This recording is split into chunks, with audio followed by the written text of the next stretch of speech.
Well, as West Ham prepared to play alongside Perth Glory, the manager David Moyes was asked about Declan Rice, and obviously he had lots of things to break silence on as far as this transfer of Declan Rice from West Ham to Arsenal is concerned. Welcome to Rokani Media Football.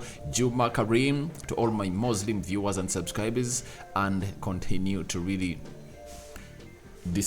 ascend yourself to Allah, because that's the only way that you're going to thrive throughout the world. Let's see close to how many likes. 400 likes. Smash on this video, and don't forget to subscribe because we want to hit 20,000 subscribers before the end of this month, that is a month of July. We are talking Danjuma, shock transfer, signed for Spurs, January transfer window.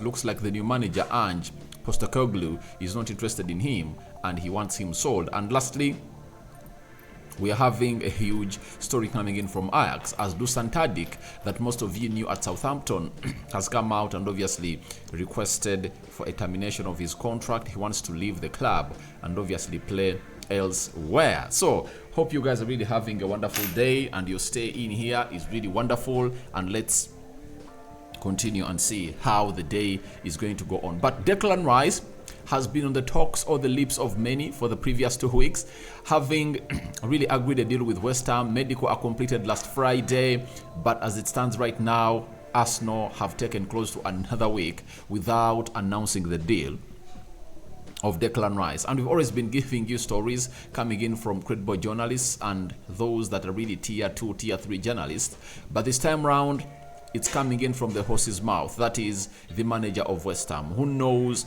what this deal is all about. And he told us the following about the Declan Rice delayed transfer to Arsenal. He said, "I've just been listening to Sky and I've been taking the news from Sky. I know nothing about it. Journalists seem to know more about it than me and getting news quicker than me. So I'm happy to listen to what you people say.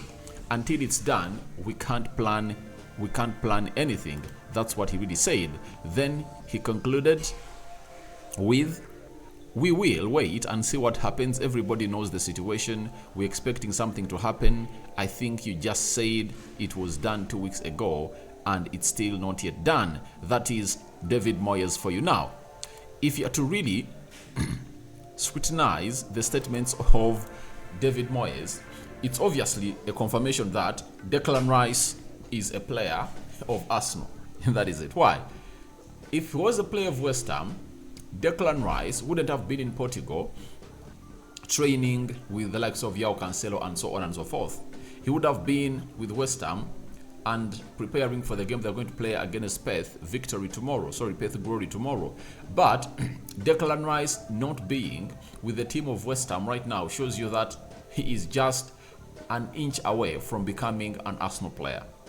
So, talking about that the media knows a lot about the deal is like he's like playing his cards right. And however much he knows that Declan Rice is going to be an Arsenal player, he is not allowed to come out and obviously speak out that the deal is done when an official statement has not been put out by West Ham, or Arsenal, or Declan Rice. So he's doing what we call professionalism at its best. That's what he's doing. But the fact is, Declan Rice is an Arsenal player, and we all know that everything is done and dusted, though the manager had to really play his part into this. So he said, until it's done, we can't plan anything. So looks like West Ham are really leaning on towards this deal to get done, to see it that money lands on their account, to see it that they get in players to really replace Declan Rice. They are looking after Scott McTominay, Paulinho, there is Zakaria, and very many others. So as it stands, Declan Rice to Arsenal is a deal that is done but not unveiled. And David Moyes' words, if at all you pay a lot of attention to detail and you are adding a dot after a dot, obviously he is a player of Arsenal, and Declan Rice no longer belongs to West Ham, and they also know it. That's why the manager is trying to beat about the bush, but he knows the truth that this is a done and dusted deal. Now, as per Declan Rice, a credible journalist coming in from coming in from Germany. That is Plettigol. He's the man that broke the story of Thomas Tuchel meeting Declan Rice in London, and Declan Rice told him that I'm staying in London. I don't come to Bayern Munich. I won't come to Bayern Munich, but I respect your interest in me, but I feel like I should stay in London. Now, Plettigol have gone ahead and obviously told us the following, that Declan Rice will be an Arsenal player today. The final paperwork is ready to be signed. It will be 100% today. So, looks like Arsenal were waiting for their moment to seize it. And what was that moment? Get done with the first preseason friendly in Germany, in Nuremberg. Then you fly back to London. As you prepare to fly to America on Sunday, you obviously build the hype around the trip to USA. Why? In Germany, you don't expect very many people to buy jerseys of Declan Rice or Julian Timber. But in America, you will expect lots of people to buy merchandise of Declan Rice. And if I told you Arsenal, what do? You announce him on Friday, right? Such that the hype is built on Saturday. Sunday, you travel with him to the US, train with him, and obviously plays his first game with Wrexham and puts on that Arsenal jersey while in America. I think that's the best business part of it. As I told you, Arsenal have gone ahead to spend £105 million onto Declan Rice, and you would like to see that payback through the shirt sales of the club of Arsenal and Adidas, and it will be working well for Arsenal. So today, Plettigol has confirmed us that 100% is when Declan Rice is going to be announced. Let's wait and see whether he's going to be point on. For me, my case is to bring you these stories, and most of you will come out and say, Rokani, you told us that Julian Timber is going to be announced on Wednesday, and it was not announced. Trust me with what I say, depending on the source I quote. So, if I bring a story coming from credible source, I bring it because of the credibility that person or that source has gone ahead to build for a very, very long period of time. And that is what we call journalism, right? So today looks like it's going to be the day, and if I told you to look at it, Arsenal cannot announce the Declan Rice deal when it's not a weekday. That is it. They have to announce it on a Friday like today to gather momentum as they travel to the US on Friday. That is it, all coming in from David Moyes and Plettigol as far as Declan Rice deal is concerned. So you guys, keep your eyes onto the screen such that your notifications will show up when that big story has been really put up by the team of Arsenal or any other person that is responsible for the deal to come in through. Now, let's go into another huge story coming in from Tottenham Hotspur, the rivals of Arsenal, and it's coming in from Danjuma. Danjuma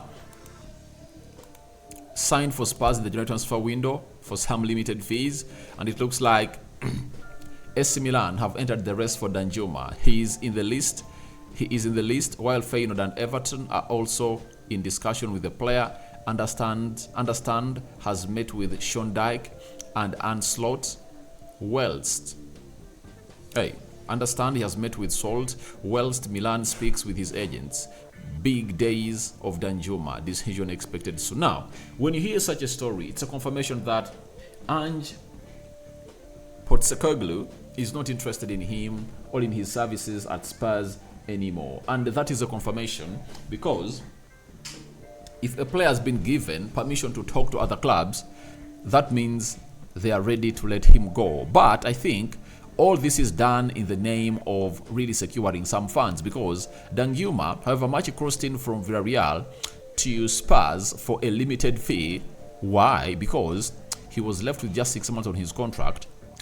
Spurs are going to sell him some good amount of money, and they're going to make a very huge profit from his sale, because Danjuma is a very good player. Even at Spurs, when he came in through, he did the needful and obviously scored some goals and put up some assists in that white shirt of Spurs. But him going to Milan, I think that will only be possible if at all Everton fails to really get this deal over the line. I think he's Premier League crazy. He wants to be playing the Premier League, 26 years of age, and obviously he is a professional footballer who has always played for Netherlands, but he was born in Nigeria and is 74 kilograms, heavy, 1.78 meters tall. That is the lad. And last season at Spurs, he played 9 games, scored 1 goal. Champions League, played 1 game and scored 0 goals. But for Villarreal, he had scored 2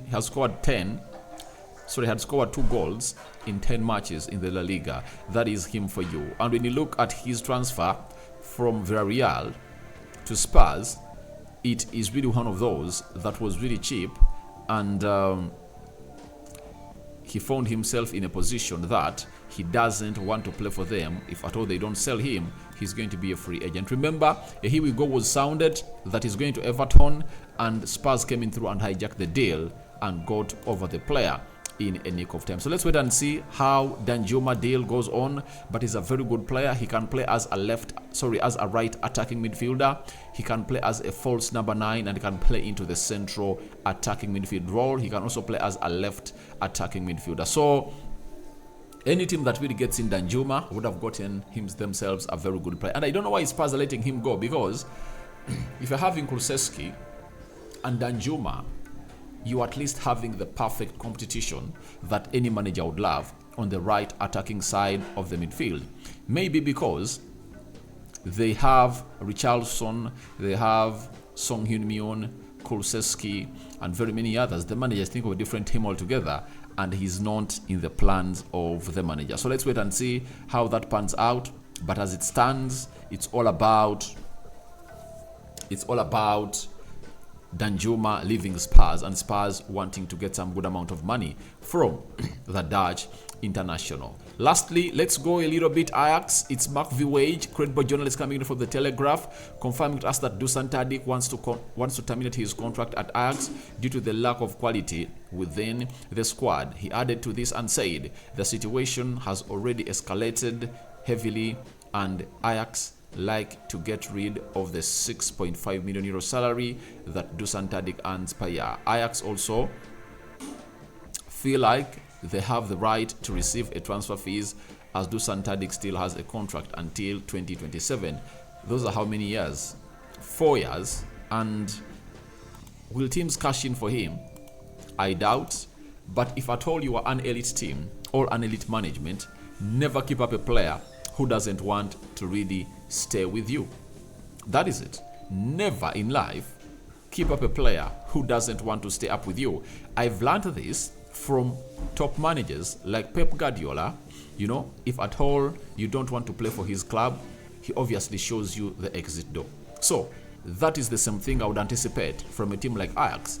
Terminate the contract, you know, and get the player out, or come out and tell his agent that if you want out, get in a club that can get us some good money, and then we sell you. But you look at Dusan Tadic, I think he can do well in Saudi.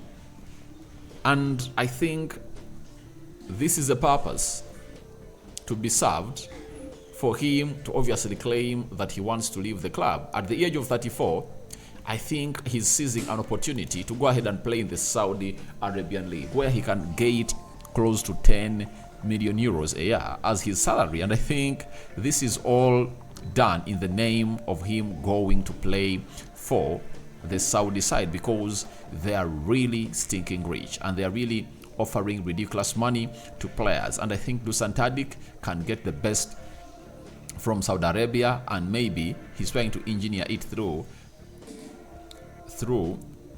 that reason that doesn't really stand, that Ajax doesn't have quality players. So your thoughts on to David Moyes breaking silence on the Declan Rice transfer to Arsenal are welcome in the comment section below. What do you make of Danjuma out of Spurs? And lastly, Dusan Tadic calling for a contract termination with Ajax. I cover you all the precious blood of Jesus Christ, my Muslim viewers and subscribers. Juma Karim.